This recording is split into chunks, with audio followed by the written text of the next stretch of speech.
Salat daim itu sepanjang waktu ingat Allah. Tidak perlu lagi secara syariat katanya. Itu tidak bisa.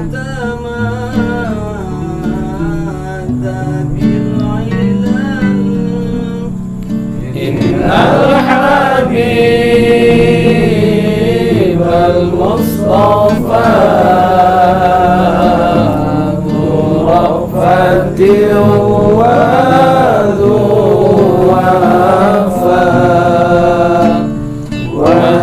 katanya, tapi cukup ingat, nggak sholat. Kan ada sholat daim.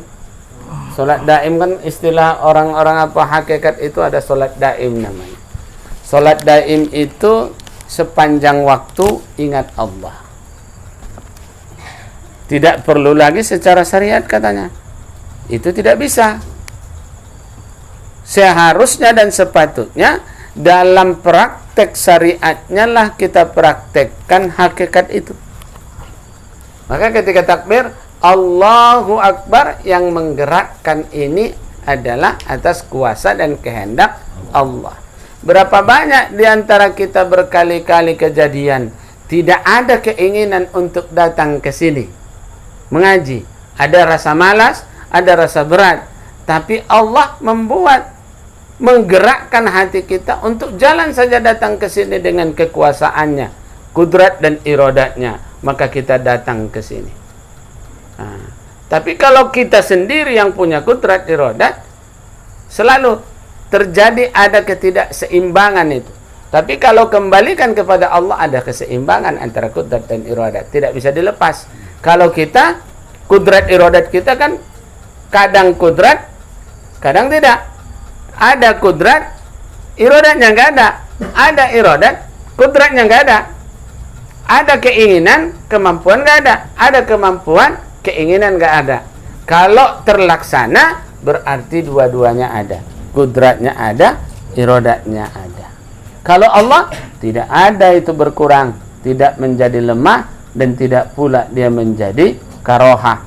Tidak tergagah dia dari apa yang ia lakukan.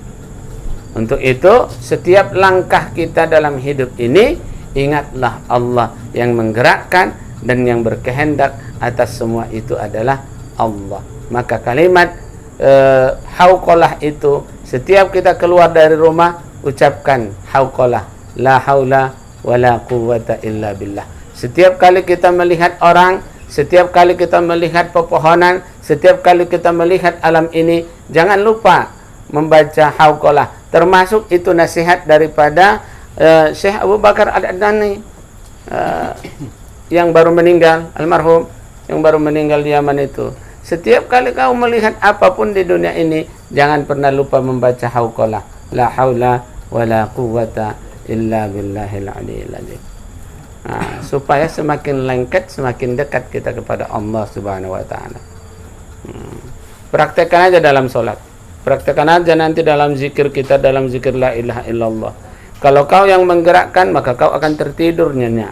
Kalau kau merasa bahwa kaulah yang berbuat, maka kau akan lalai dalam zikirmu. Kalau kau merasa bahwa kaulah dengan kemampuanmu lah, dengan sebab kaulah yang dengan kemampuanmu lah kau bisa berzikir, dengan keinginanmu lah kau bisa berzikir, maka sebentar saja itu akan sirna dan yang ada adalah kelalaian. Tapi kalau kau ingin kekal seperti yang ada di dalam Al-Quran dikatakan, maka kembalikan semuanya kepada Allah. Ada kudrat iradat. Setelah kau sampai di kudrat iradat itu berlaku dalam hidupmu, pandang lagi ilmu.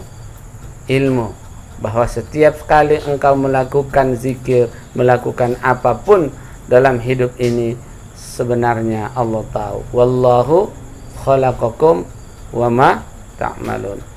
Allah yang menciptakanmu dan apa yang kau kerjakan. Hakikatnya begitu. Kemudian setiap kali kita bergerak, setiap kali berzikir, tidak lepas dari pengetahuan Allah. Semuanya pasti Allah tahu. Apa maksudmu dan apa tujuanmu dalam berzikir? Allah tahu. Tujuanmu untuk apa? Untuk kekuatankah? Untuk dilihat orangkah? Untuk supaya dilihat alimkah? Itu Allah tahu. Jadi maksimalkan tujuan kita hanya karena Allah.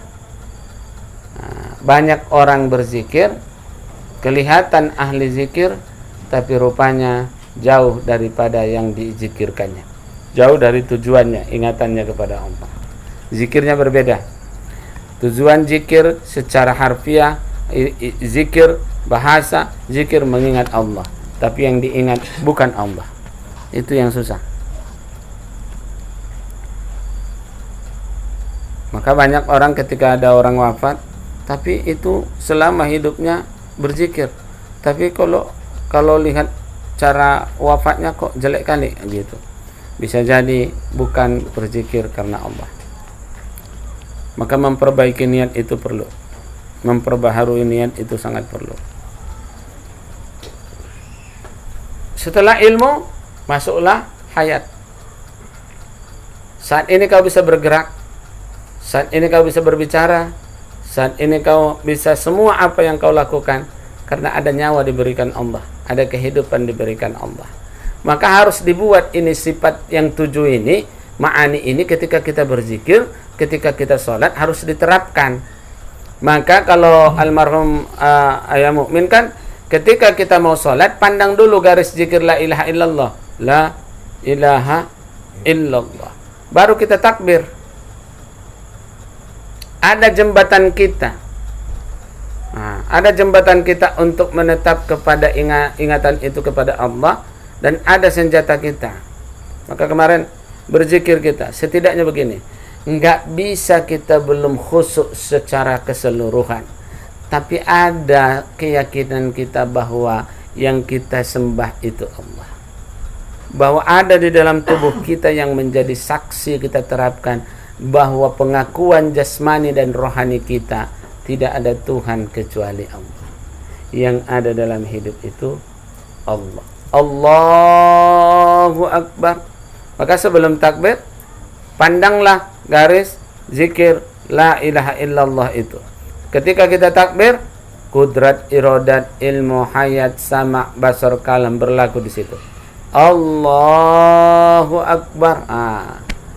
Itulah namanya nanti setelah kita lakukan zikir bila sautin wala harfi. Enggak ada huruf, enggak ada suaranya. Yang ada ingat saja kepada Allah. Allahu Akbar. Baru enak menikmati ibadah itu, berzikir la ilaha illallah, la ilaha illallah. Semuanya bergerak atas kudrat iradat Allah dan tidak lepas dari pengetahuan Allah, penglihatan Allah, pendengaran Allah, dan kalamnya Allah Subhanahu wa ta'ala. Kalau begitu baru mantap. Barulah nanti mulai pelan-pelan terkikis penyakit-penyakit hati yang ada di dalam diri kita. Barulah mulai ada semangat kita dalam menegakkan agama Allah itu. Barulah nanti muncul semangat kita dalam diri kita untuk memperbaiki semua kekurangan yang ada pada diri kita.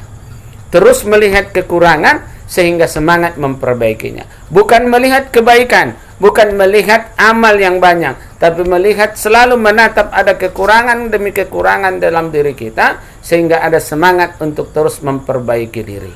Begitu melihat orang ada kelebihan di setiap diri orang supaya kita tidak memojokkan dan menjelekkan orang lain. Penyakit batin akan terangkat ketika kita berzikir semua memandang sifat ma'aninya Allah. Maka sifat ma'ani itu dijohirkan Allah pada diri kita sebagai cara untuk mendekatkan diri kepada Allah dan tidak lepas daripada Allah.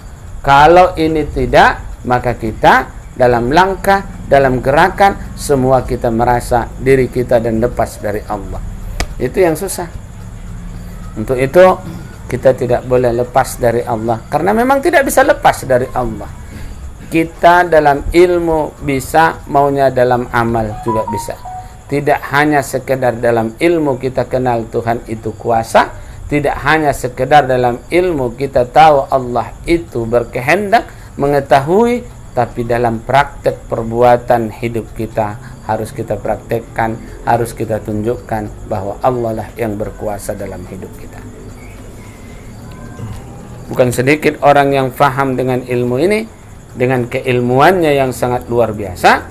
Bahkan kalau kita ini, saya di bawah rata-ratanya ini ilmunya sedikit, tapi kita harus berjuang memperbaiki, menunjukkan, mempraktekkan ilmu yang ada itu sesuai dengan ma'aninya Allah.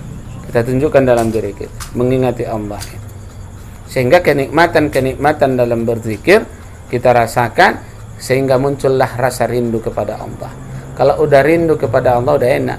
Rindu kepada Allah, kemana-mana yang kita ingat Allah. Kita pandang orang, apapun kejahatan yang ia lakukan, yang kita ingat Allah. Dorongan kita untuk mengajak dia dalam berbuat baik tidak terhenti karena perbuatan maksiat atau perbuatan dosa atau penyakit yang dibuatnya kepada kita, atau dia mungkin mencuri barang kita, atau dia mungkin menipu kita. Tidak berhenti kebaikan kita lakukan kepada dia gara-gara itu, tapi tersambung karena kita mengembalikannya kepada Allah. Berapa banyak orang yang terhenti berbuat baik kepada seseorang karena tingkah dan perbuatan seseorang itu. Maka perbuat tapi batasi, buat pembatas supaya tidak semakin jadi maksiat yang ia lakukan, atau kesalahan atau dosa yang ia lakukan. Itu aja dulu. Yang akan datang, apa perbedaan antara zat dengan sifat, insyaallah ta'ala. Subhanakallahumma wa bihamdik, asyhadu an la ilaha illa anta, astaghfiruka wa atubu ilaik. Assalamualaikum warahmatullahi wabarakatuh.